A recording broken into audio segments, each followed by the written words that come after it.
اور اب آپ کو بتائیں کہ FIA منی لانڈرنگ کیس میں سابق وزیر اعلیٰ پرویز الہی کی ضمانت منظور ہو گئی۔ اسپیشل کورٹ سینٹرل نے پرویز الہی کی درخواست ضمانت پر فیصلہ سنایا۔ تفصیلات جانتے ہیں ڈان نیوز کے نمائندے رانا بلال سے۔ جی رانا بلال، اپڈیٹ کیجیے گا۔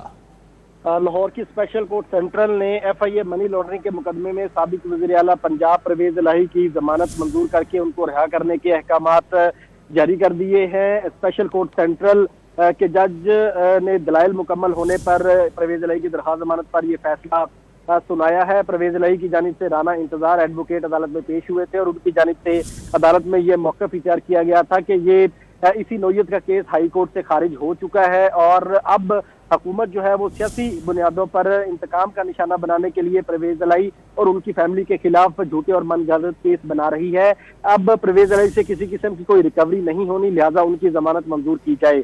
دوسری جانب جو FIA کی لیگل ٹیم ہے، ان کی جانب سے پرویز الہی کی درخواست ضمانت کی مخالفت کی گئی تھی اور یہ کہا گیا تھا کہ پرویز الہی منی لانڈرنگ میں ملوث ہے، لہٰذا ان کی درخواست ضمانت خارج کی جائے۔ اسپیشل کورٹ سینٹرل کے جج نے ریکارڈ کا جائزہ لینے کے بعد اور فریقین وکلا کے دلائل سننے کے بعد ضمانت منظور کر لی گئی ہے۔ رانا بلال ہمیں اپڈیٹ کر رہے تھے، آپ کا شکریہ۔